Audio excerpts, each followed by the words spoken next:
I would just like to have one more. I have many questions, but one more in the interest of accountability. And you spoke about the Inspector General report and the GO reports. Mr. Secretary, I want to go to the issues around acquisition contracts and the acquisitions of that. And I know you're in transition, but I want to know what Commerce has put in place. So here's my point. If you go to the IG report, the top management challenges facing the Department of Commerce, on page 7, they talk about how in fiscal year 09, the Department of Commerce spent $3 billion to acquire a wide range of products. It ranged from census, and quite frankly, a lot of this was before you. Census was boondoggle. Secretary Gutierrez and I had many heartburn meetings over that as we both worked together to rescue the census and its funding. There's the satellite acquisition issue, which is a significant issue affecting NOAA, and I'm going to drill down on that. I know the gentlelady from Alaska is concerned about the ability to forecast weather in Alaska, which, as you know, without it can be quite dangerous. The infotech security, and so on. And according to the AIG, it says that the department does not have a robust oversight process for major system acquisitions. They cite the so-called NPOs, now JPSS, as a way to do that. That we need to have a highly qualified acquisition workforce. And then they go into specific agencies. Now, I know Commerce is almost like a holding company. You're an agency of agencies, NOAA, NIST, Patent Office, all related to jobs. Then there's the Commerce Department. And my question is, particularly with these high expense, high value, what is it that the Commerce Secretary and at the leadership, should there be and I'm not into rearranging the chairs here, but I don't know how we get a handle on each individual agency, the role of the Secretary of Commerce, and I know this is your kind of thing. And I know you take the IG report seriously. So where are we in terms of having, addressing these concerns raised by the Inspector General? Well, I found some of the reports of the Inspector General detailing some of the past practices and so-called problems within the Commerce Department most alarming. When we, for instance, on the handheld computers under the for the Census Department or Census Bureau, spent hundreds of millions of dollars for things that we actually could not use, and we actually paid out the vendors almost all the money and got almost nothing in return, and then had to go to a very expensive paper and pencil program. Then, of course, the problems detailing our satellite programs, NPOs, which is now JPSS. We took those recommendations to heart and have restructured that program along the lines recommended by the Inspector General and various other select committees, task forces that the Congress set up to look at it. And now the acquisition program for the satellites is very much along the lines of the GOES-R program, which the Inspector General has set out as the model and one that we should emulate. I think there's the problem that we've had with acquisitions in the Department of Commerce has really breaks down to two fundamental things, or at least one fundamental thing. There's always been a disconnect, or too much of a disconnect, between those who set the program objectives and those who actually are in charge of procurement, the actual oversight and the management or the letting of these contracts. There's not enough back and forth between them, questioning and saying, do we really need this? Is this really desirable?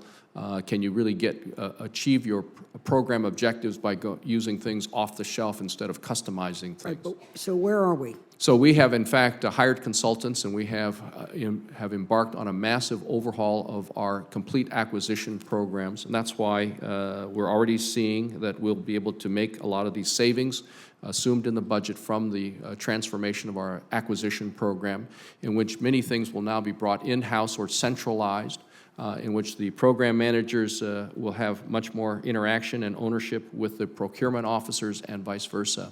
So we're very, very pleased with the progress we're making, and it's an interagency or interbureau collaborative effort, and be more than happy to share with you the actual findings, details, the timeline, and the actual reforms that are underway right now as we speak with respect to acquisition reforms. Well, we need to, and I intend to work very closely with your successor so that the fact that when we do the census, even though our population is increasing only by 10%, the census for 2010 cost double what it did to do the census in 2000. So I don't want to wait till, 10 years from now and an hour and a half before people are supposed to hit the streets, we have another boondoggle. That's the census. But when we get into these big satellite issues, and I must say, this is an issue throughout the government. I don't know if we know how to buy satellites, and in other words, the design, the acquisition, the procurement, and the deployment. I know Dr. Carter at the Department of Defense has embarked upon this, and you and NASA are the big satellite agencies. Now, I'm glad we could get the NPOS matter straightened up. And we've had this velvet divorce with the Air Force. That in of itself, all divorces are messy. But now that we've gone to JPSS, which goes directly to weather, when it's deployed and so on, where are we now in making sure that this satellite is on track, both in terms of its deployment and then within the parameters of the appropriations request? I'm concerned about delays. I'm also concerned that if we shortchange what we need to do now, we'll pay later, either in late deployment of very important weather information, or we'll pay more in terms of our contracts. Can you share this? And while NOAA is working and doing their work, is this at the Secretariat level? Is this at your level? And as you transit out, is this one of the red flashing lights that you have for your successor in transition documents? So my question is, are we really on track with JPSS? And then in transition, I don't want this just kind of lost out there. Let me just say that from my very first day as Commerce Secretary, this was a #1 priority for me because I read the reports, the Inspector General reports, and I went to the White House and spoke with Mr. Holden and others about how we had to pursue this, as you call, velvet divorce, and that took quite some time, but we ultimately succeeded.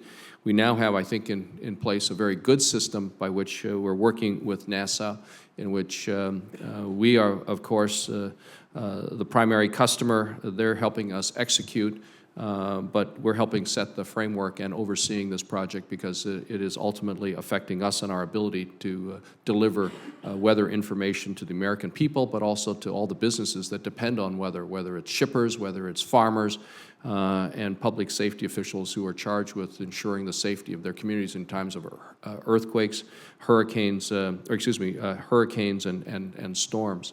Let me just say that we're concerned about the funding of the JPSS program. We had asked for about $1 billion for fiscal year 11, and in the continuing resolution, we received only about $382 million. The request for 2012 is $687 million for JPSS.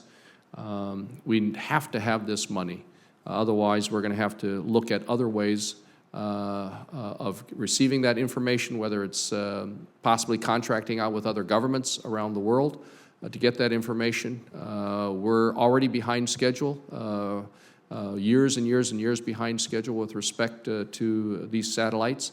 And if we very much run the risk of a gap of coverage, and we run the risk of, if we're not able to figure out how to get that information from other sources, we run the risk of a gap which will then degrade the accuracy and the accuracy of our weather forecasts, and we will not be able to give as accurate a forecast many more days out in the future that we're able to do today. I want to come back to the specific project with the indulgence of Senator Mikulski, but as you transition, I know they're preparing transition documents now. Is this one of the top flashing lights for the next Secretary of Commerce to stand sentry over working with NOAA and us to make sure this is on track as we can possibly make it? It has to be, and it certainly... So is it? Do you have this in your transition documents? And when you say hi to the next person who takes over, that you want this, you alert them to this being a top priority? Yes, it is, because it is such a big driver of the budget. Yes. It consumes so much money that any problems, any hiccup, any cost overruns will affect the rest of NOAA to carry out its mission. So it is such a huge cost, such a huge part of our budget. And for 2012, makes up almost 7% of the entire NOAA budget, Commerce Department budget. Yes, and that's what we were worried about, and that's why we raised so much hell and pounded the table. Now, under JPS, under the CR, we give JPSS $380 million. We understand that the need could be as much as $900 million. What really is the need to keep this on track? Well, we really believe that it was close to $1 billion, 900 some odd million dollars, just to keep on track.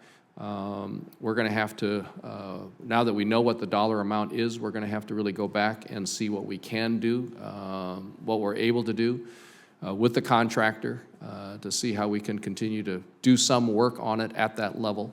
And then, of course, it will depend on how much money we receive in the 2012. Well, I'd like to very much talk with you about it. I don't mean to interrupt, sir, but I'm really apprehensive about this, and I don't want a boondoggle in terms of the lack of weather coverage, and I don't want a fiscal boondoggle where, because we're not smart now, we pay just huge amounts either, and a delay in the deployment of a satellite. It's not about the satellite, it's about the product of the satellite, could be very significant for our communities.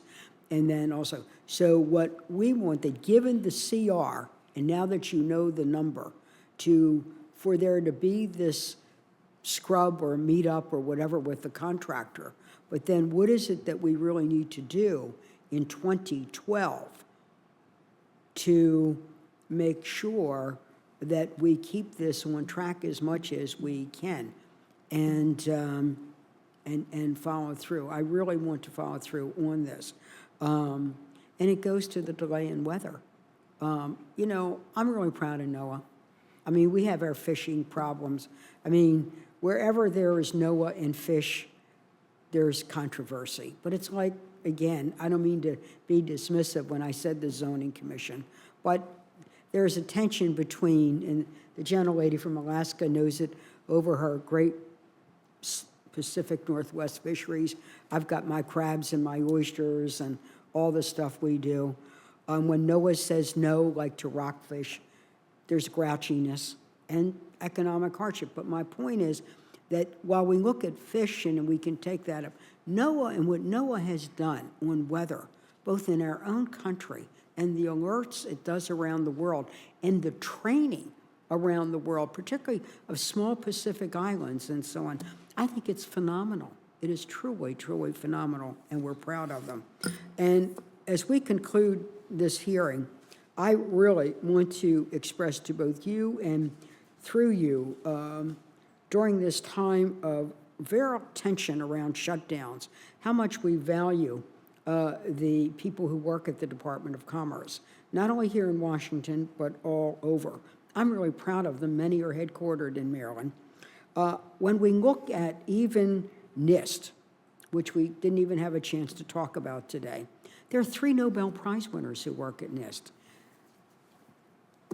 Senator Mikulski, there are 3 Nobel Prize winners who were civil servants at NIST.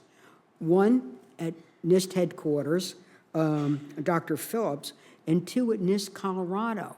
And they're there working every day to create the standards so that our intellectual property can be turned into products that can be marketed around the world. So, and whether it's the weather, the tsunami awards, and so on. So we have our ups and downs, and sometimes congressional hearings, you know, focus on the dark side. But I want you to know that I certainly appreciate them. And no matter what they said, and no matter what the OMB directive is, I think they're essential. So.